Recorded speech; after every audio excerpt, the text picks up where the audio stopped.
مسلمان کے لیے اتنا بڑا خزانہ ہے کہ پوری دنیا اگر خزانہ بنا کے اس کو دے دیا جائے تو وہ اس کو اتنا خزانہ نہ سمجھے جتنا اس کو بڑا خزانہ سمجھے۔ کسی نے پوچھا حضرت وہ کیسے؟ فرمایا آپ اندازہ لگائیں، ترجمہ دیکھیں کہ اللہ فرماتے ہیں پکی بات ہے کہ اللہ صبر کرنے والوں کے ساتھ ہے۔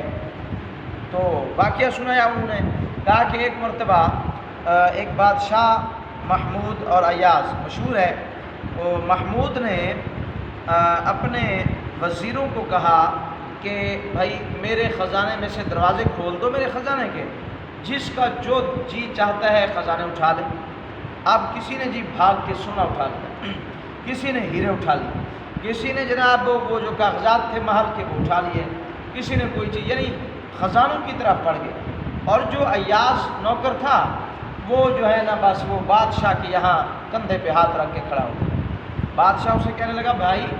سب خزانے اٹھا رہے ہیں، جواہرات اٹھا رہے ہیں، تو صرف یہاں پہ ہاتھ رکھ کے کھڑا ہے، تو بھی جا اٹھا لے۔ تو اس نے بڑا خوبصورت جواب دیا، اس نے کہا کہ یہ سب تو خزانے لے رہے ہیں اور میں خزانے والا لے رہا ہوں۔ تو اسی طرح اللہ فرماتے ہیں کہ صبر کرنے والے آدمی کے ساتھ میں خود ہوں۔ اس کو نہ گھبرانے کی ضرورت ہے، نہ اس کو ڈرنے کی ضرورت ہے، نہ لوگوں سے جناب پریشان ہونے کی ضرورت ہے، بس جو صبر کر رہا ہے ان اللہ مع الصابرین، میں اس کے ساتھ ہوں۔ تو اس لیے یہ آیت جو ہے نا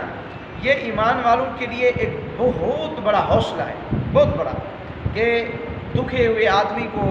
جو مسائل میں گھرا ہوا ہے کہ اس کے اوپر اپنے بھی ظلم کر رہے ہیں، بیگانے بھی ظلم کر رہے ہیں، عزیز و اقارب بھی ظلم کر رہے ہیں، ہمسائے بھی اس پر ظلم کر رہے ہیں اور وہ بدلہ نہیں لے سکتا،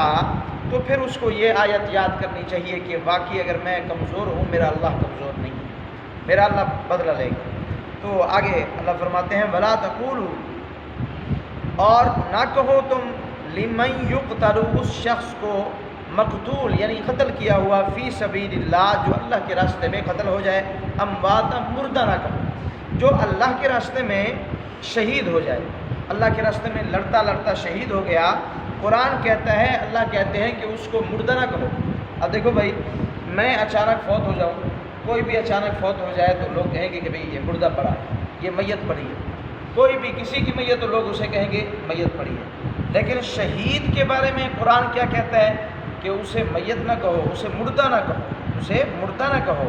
بل احیاء، بلکہ وہ زندہ ہے، بل احیاء، بلکہ وہ زندہ ہے۔ اب اعتراض ہو سکتا تھا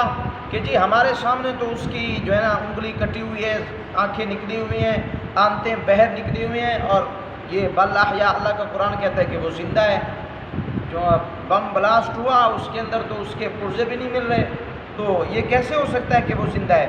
آگے اللہ تعالیٰ فرماتے ہیں وَلَٰكِن لَا تَشْعُرُونَ، وہ زندہ تو ہے، وَلَٰكِن لَا تَشْعُرُونَ، لیکن تمہیں عقل نہیں، تم اس کی جو زندگی ہے اس کو پہنچ نہیں سکتے، وَلَا تَشْعُرُونَ، تمہارے پاس شعور نہیں ہے، وہ سمجھ نہیں ہے۔ جس طرح کہتے ہیں نا کہ چھوٹے سے بچے کو اگر میں کوئی بڑا سبق دے دوں تو لوگ کہیں گے کہ بھئی اس چھوٹے بچے کو اتنا بڑا سبق دینا یہ اچھی بات نہیں ہے، تو کہیں گے کہ بھئی آپ کو پتہ نہیں ہے کہ اس کا ذہن چھوٹا ہے۔ اسی طرح اللہ فرماتے ہیں کہ اس کی تو زندگی ہے، جو میرے راستے میں شہید ہو گیا وہ تو زندہ ہے، لیکن اگر تم نہیں مانتے کہ وہ تو مر چکا ہے، اس کے تو جسم کے ٹکڑے ہو چکے ہیں، تم نہیں مانتے، اس کی وجہ یہ ہے کہ تمہارے ذہن بہت چھوٹے ہیں۔ تمہارا ذہن جیسے بچوں کا ذہن بڑے سبق کو قبول نہیں کرتا، اسی طرح تمہارے چھوٹے ذہن میری بڑی بات کو قبول نہیں کرتے۔ اللہ فرماتے ہیں کہ جو میرے راستے میں شہید ہو جائے، اور شہادت یہ اتنا بڑا مرتبہ ہے، اتنا بڑا مرتبہ ہے، حدیث میں آتا ہے کہ جس کے دل کے اندر شہادت کی تمنا نہیں ہے وہ تو منافق ہو کے مرے گا، بخاری شریف کی حدیث میں آتا ہے۔ آپ نے فرمایا کہ اگر کسی کو شہادت کی دل میں تمنا نہیں ہے وہ منافق ہو کے مرے گا، اس کا ایمان ضائع ہو جائے گا۔ اور آپ نے فرمایا کہ جب شہید کو بم آ کے لگتا ہے، تیر لگتے ہیں، نیزے لگتے ہیں، تلوار لگتی ہے، تو جسم زخمی لہو لہان ہوتا ہے، بظاہر ہم لوگ یہی سمجھتے ہیں کہ یہ اس کو بڑی تکلیف ہوئی ہوگی، لیکن قرآن آپ صلی اللہ علیہ وسلم کیا فرماتے ہیں کہ اس کو صرف اتنی تکلیف ہوتی ہے کہ جتنا ایک چیونٹی، چھوٹی سی چیونٹی ہوتی ہے، وہ کاٹے تو انسان کو کتنی تکلیف، بس یوں کر لیتا ہے ٹھیک ہو جاتا ہے۔ محبوب نے اپنی سچی زبان سے فرمایا کہ شہید آدمی کو صرف اتنی تکلیف ہوتی ہے جتنا چیونٹی کے کاٹنے سے تکلیف ہوتی ہے. اب بڑا آدمی تو چیونٹی کاٹ میں کچھ بھی نہیں ہوتا. تو اسی طرح شہید کو جب بم لگتے ہیں اور تیر لگ رہے ہوتے ہیں، ہمیں لگتا ہے کہ اس کو بڑی تکلیف ہو رہی ہو، لیکن قرآن کہتا ہے، حدیث کہتی ہے کہ اس کو کوئی تکلیف نہیں ہوتی. اور شہید آدمی کے سامنے حدیث میں آتا ہے کہ آپ دیکھیں نا، اکثر جو شہید ہوتے ہیں ان کا چہرہ ہنس رہا ہوتا ہے. اس کی وجہ کیا ہے؟ اس کی وجہ یہ ہے کہ حدیث میں آتا ہے کہ جب آدمی شہید ہوتا ہے تو اللہ تعالیٰ سب جو ہے نا وہ پردے ہٹا کے